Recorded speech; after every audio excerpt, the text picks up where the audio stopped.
Hey guys, welcome back to yet another YouTube video, and since of course the British Formula One Grand Prix was on this weekend.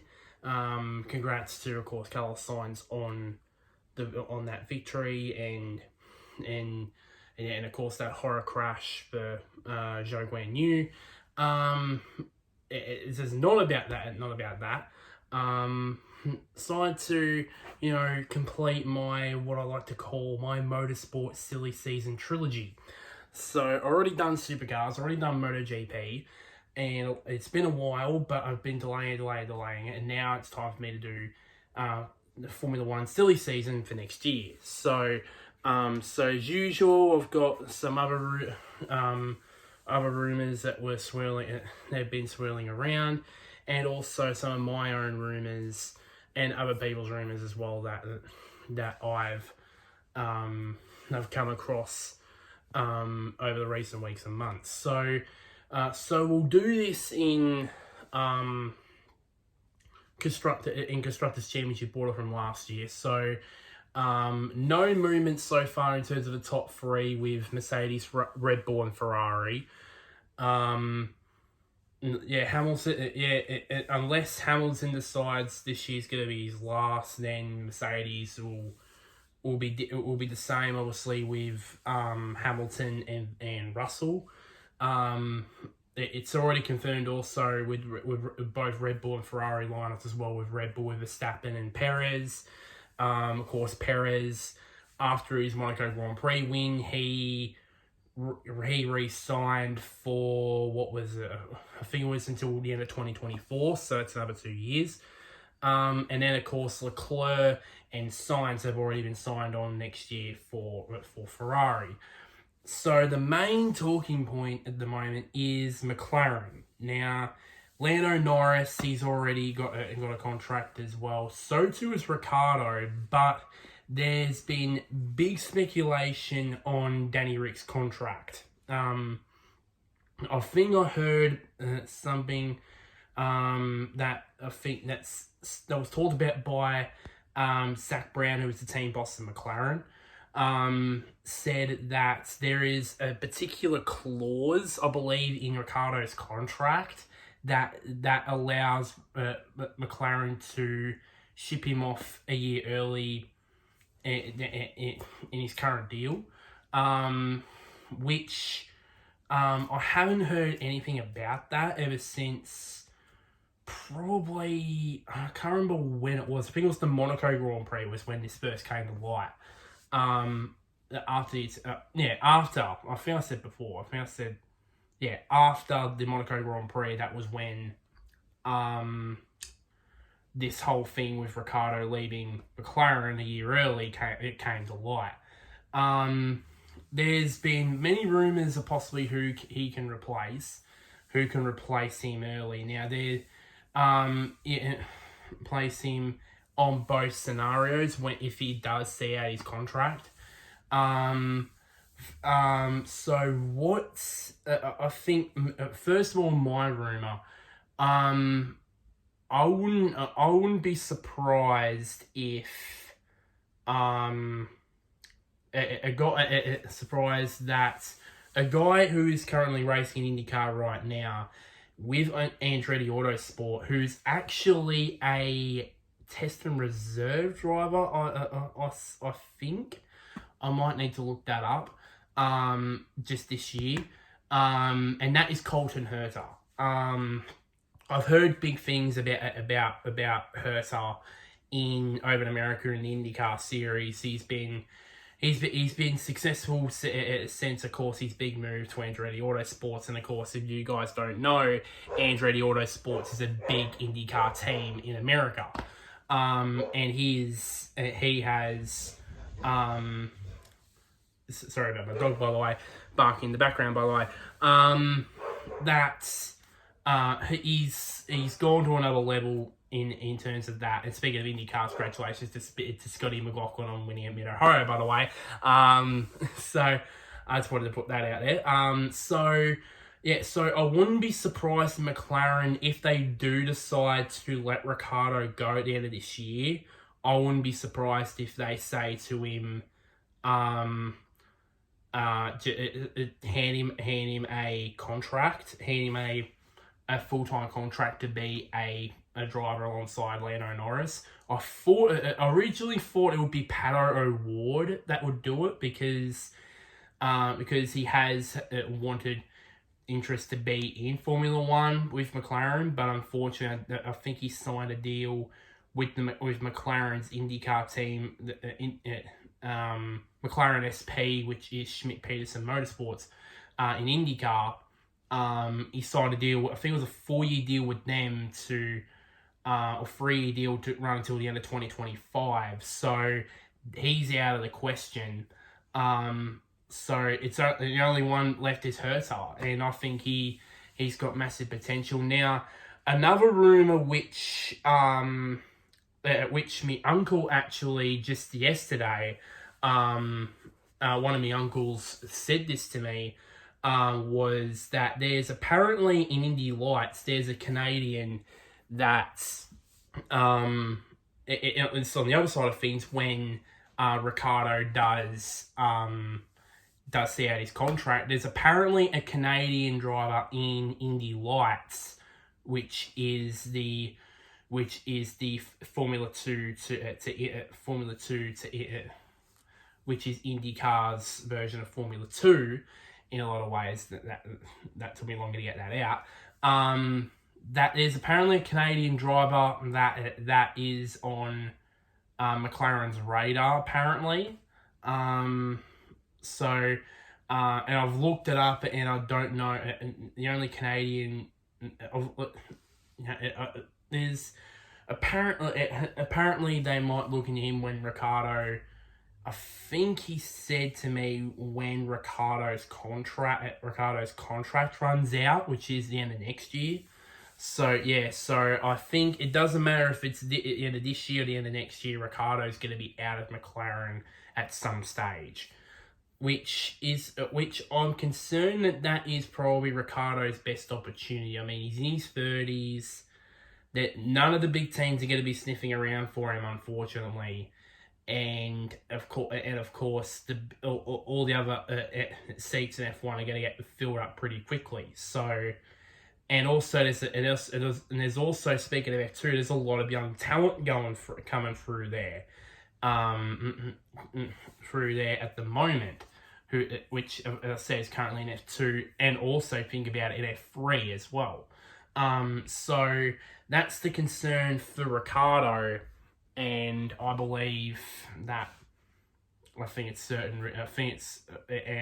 worried that McLaren is his last chance in Formula One, to be honest with you. So yeah. The next team is Alpine. Of course, they've already announced that they've already have Esteban Ocon as a driver there for next year. Currently, we still don't know what Fernando Alonso is going to do. It's more than likely that, of course, he's probably gonna have a third year of his comeback after a couple of years away from F1 in 2019 and 2020 after his retirement in 2018. But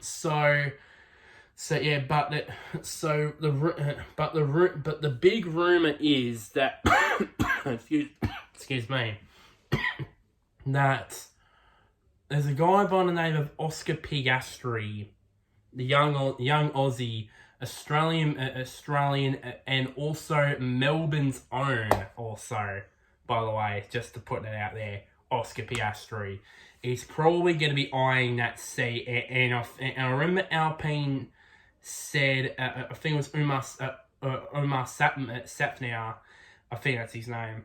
He said that Piastri is definitely going to be in Formula One in 2023. But the question is though, with what team?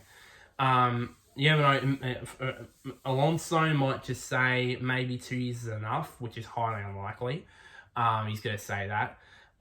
So it's more than likely he'll go to Williams out on loan, which I'll talk about in a bit.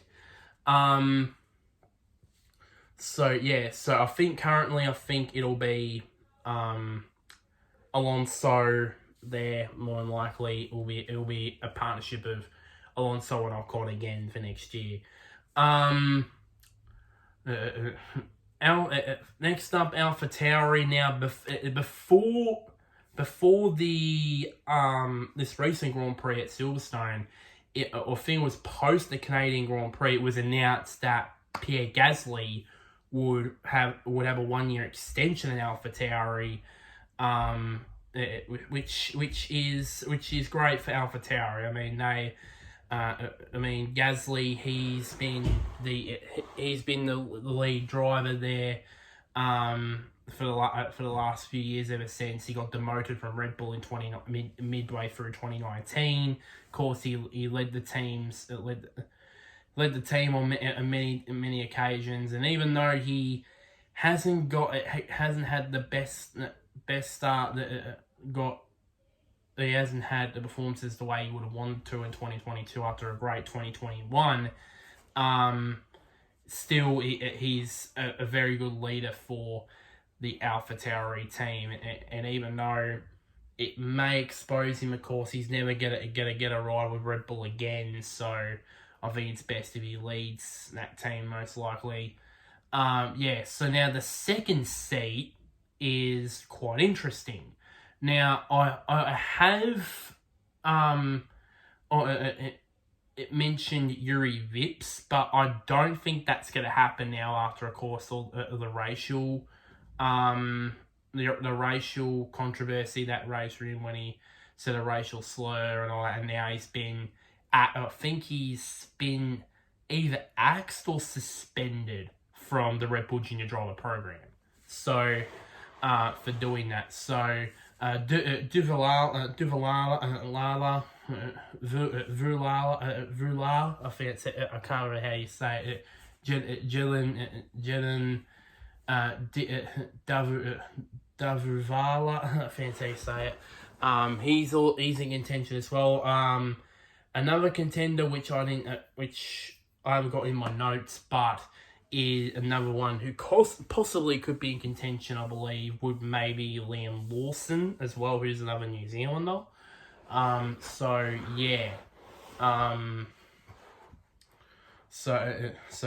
I think that there's more than likely a chance for that to of course happen as well. But we still don't know if Yuki Tsunoda is going to get kept on, which more than likely probably he will. But yeah, I still think that it will be Tsunoda and Gasly that will be there. That will be there next year.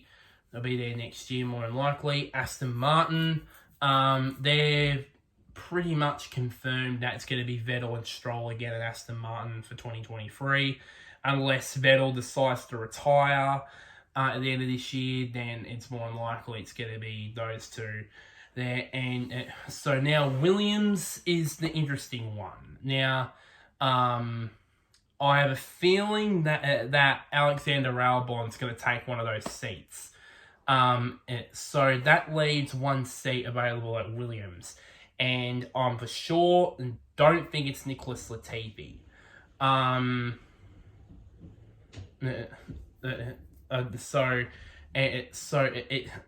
one I heard was basically that Oscar Piastri had been it was announced that he might go on loan next year with Williams, but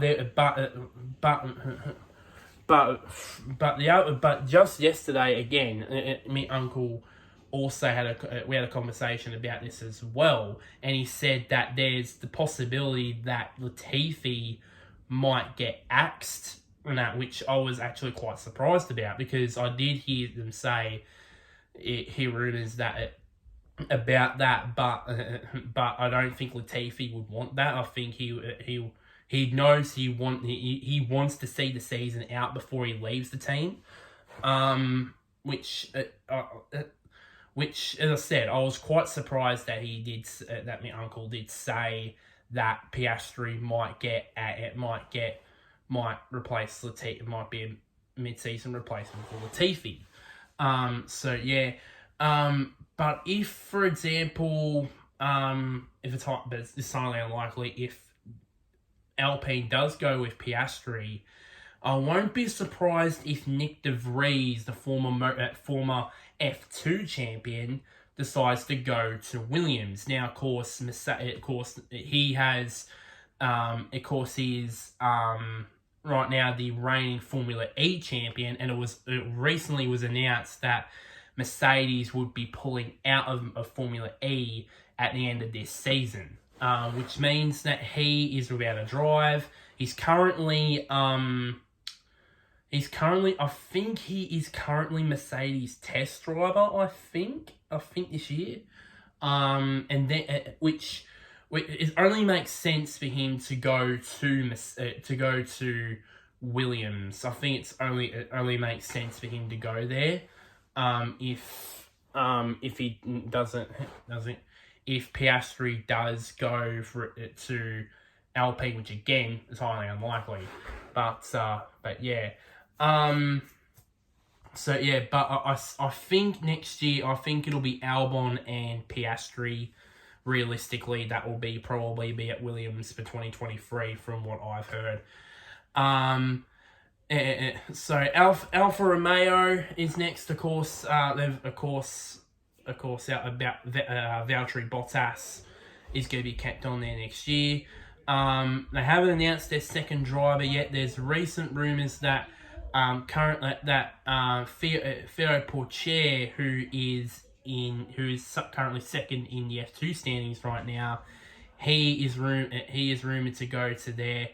But we don't know about Zhou Guanyu yet, if he's going to get kept on due to the massive money he has brings to the team. Probably more likely he will be chosen in that second seat. But